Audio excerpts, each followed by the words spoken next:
Hi, my name is Cassandra Coveney, and today I will be presenting on the topic of push-in versus pull-out programs in specialized education.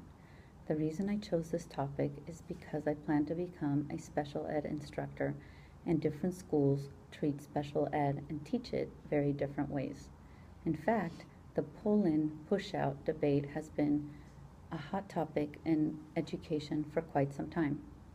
The Supreme Court has ruled that disabled kids should be afforded generalized and specialized education services alongside their non-disabled peers. What that means is what schools have been trying to figure out and how best to do it. As you become an educator, you can anticipate that between 8 and 12% of your students will be students with disabilities. Out of all the special ed kids, only slightly over 4% are educated outside the public school setting. What this means is that most of the special ed kids will be in your classrooms because they tend to need services that are provided by the public schools. The pull-out special ed program means taking kids out of general ed classes for individualized or small group instruction. Usually, this instruction takes place in resource centers, learning centers, special ed rooms, sometimes right outside the classroom, or teachers tend to use unused conference rooms or library spaces. The pros of the pull-out program are the following.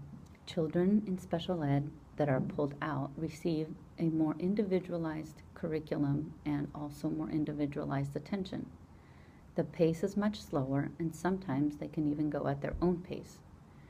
The teacher can teach key concepts that are building blocks to all learning, such as reading and vowel sounds, or any letter sounds for that matter. And it requires no need for co-planning and collaborating with the general ed teacher, which is sometimes a big challenge. The cons for the pull-out program, and the critics mostly argue that pulling out kids reinforces differences of any students. It basically ostracizes children when leaving the classroom and labels them as the special ed kids. Critics also argue that it interrupts typical experiences necessary for proper social acquisition. And some argue students miss out on important class time, some lessons, and can't always catch up later. The push-in program for special ed is also called inclusion, and it seems to be the trend that most schools are moving towards. Push-in means when kids stay in their general ed classroom and receive services there. The pros of the push-in program are, first and foremost, that it is the least restrictive environment because the students get to stay with their peers. It is argued that it is best not to move or disrupt them. Another pro is there is no need for the teacher to keep track of who missed what lesson and to try to reteach later. And lastly, it is more like the real world, when students get out of school. That is, nobody will pull out the students out of the workforce and have them be in different environments. They have to learn how to be and exist with the rest of the population. The cons for the push-in program are mostly that the teachers feel intruded upon. They do not like sharing their classroom space with another teacher, and it's very rigorous to try to collaborate and to modify lessons to work in the same classroom. Some critics say that the materials that are taught in the class are taught way too quickly and it goes over their head. It is also very hard to actually do it. So in theory, inclusion sounds great, but in practice, it is difficult to have another teacher in the classroom whispering in the ear of 2 or 3 special ed students who need modifications with all of the lessons.